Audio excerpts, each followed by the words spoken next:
Yeah, it's all good. It's all good. Except for when they started. Because when they started that, you know, there was a story about these money changers. And, you know, what's really out of character, you know, Jesus Christ went in there and saw all these money changers. And he was so mad, he like flipped over all the tables and scattered their stuff everywhere and kicked them all out. You know, and I thought that's really out of character for Jesus Christ to get mad and like turn over tables and kick them out. They're just money changers. So then that reminded me, I wanted to tell you that when I was younger, I had my own bread factory, and the way I got it was that I had, I talked to my grandpa one day, and I asked him, why is there air?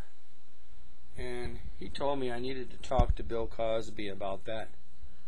And then, since I was 15, I asked him, where did the dollar come from? And so he told me the story about the dollar, said that in his days, when he was young, that he would sell a loaf of bread for an ounce of gold. This is an ounce of gold right here. That's what it actually looks like.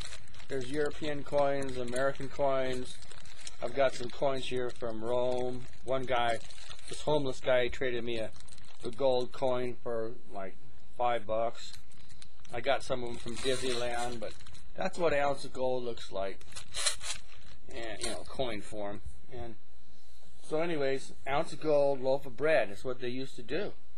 He said that the problem with that was that, like, if you wanted to go shopping and, you know, buy a loaf of bread, and you wanted to buy some lipstick, and you wanted to buy, like, some hay for your horses or something, you had to lug around this huge bag of gold, you know, and it was just kind of like getting tiresome, you know. But these money changers, that's what made me think of this story to tell you about, you know, what I was watching there, is that the money changers, they're really good people. They came out with an idea that they would make a promissory note for you. That's what this is, a promissory note. And the idea is, if I have one of these, I can go down to the bank, hand it to the banker, and in return, the banker will give me an ounce of gold. Because that's what the promissory note does. So that was a pretty cool idea, really, because now people could go shopping, and like, instead of carrying 5 ounces of gold, they could carry 5 of these. And they'd, you know, buy lipstick, and they'd buy hay, and they'd buy bread, and, you know, whatever else they wanted to buy. And then at the end of the day, they'd go down to the bank, and they'd take their $5 and they'd give it to the banker, and in return, the banker would give them 5 ounces of gold, and they'd be on their way. You know, the storekeepers and stuff, you know, they'd cash in their notes for the gold. They didn't have to, you know, really deal with it if they didn't want to, because those people were so nice. But then somebody, you know, they'd start a war. They wanted to start a war, you know, or something like that. And so they, you know, the administration had to finance that war. And so my grandpa said that they printed up a bunch more money to finance the war, and that's how it all got started. So I didn't want to get into the war deal, you know, I'm not into war. So I told him thanks, and, you know, I had my own bread factory by then, and I thought it was pretty cool.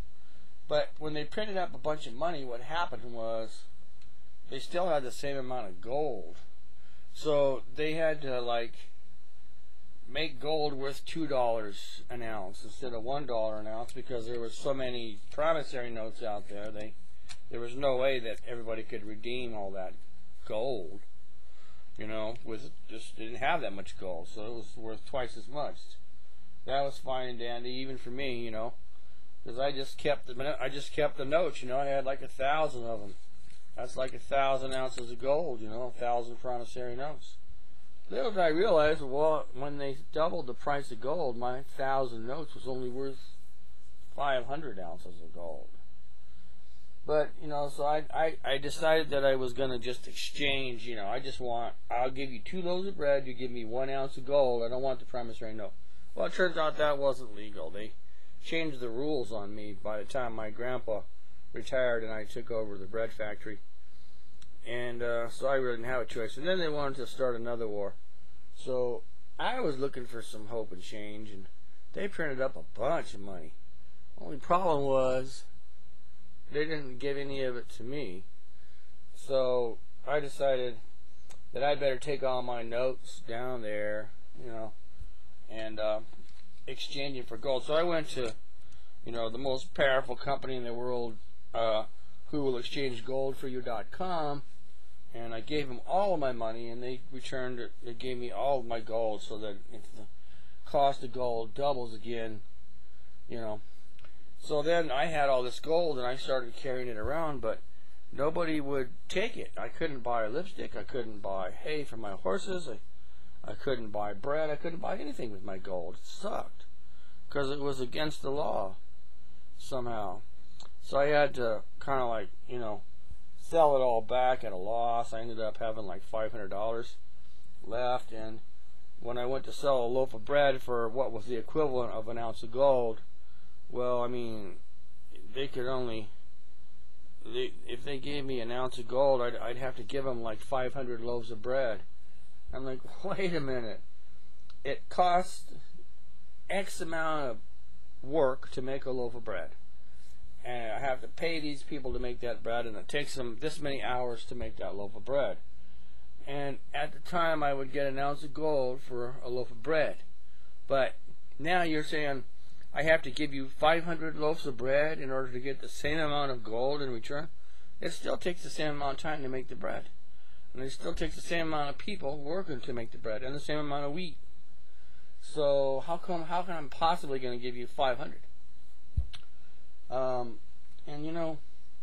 I started using my credit card, and I maxed it out, and I went down to the bank and told them I needed to increase my debt limit, and they let me increase my debt limit, and I maxed it out again. I couldn't pay them anymore, my employees. I couldn't really produce 500 loaves of bread for 1 ounce of gold, and then the price of gold went up again, and now I had to produce 750 loaves of bread for 1 ounce of gold, and it's just, I couldn't do it anymore. I couldn't pay my employees. I just closed the business up, and with the credit card, maxed out like that, they wouldn't let me increase the debt limit anymore, so they took my land, and they took my house, and had all these unemployed people around, so they flattened the land. They put up a housing complex, and they put all the people in the housing complex that didn't have jobs, who used to work for me, and then they came to me and told me I had to give them money because we needed to share the wealth, and I told them there isn't any more wealth. You guys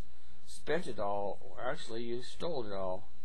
And now I realize why Jesus got so mad at those money changers, because all they really did is play a shell game with people's money, and the end result was they were really, really rich, and all the people were really, really poor.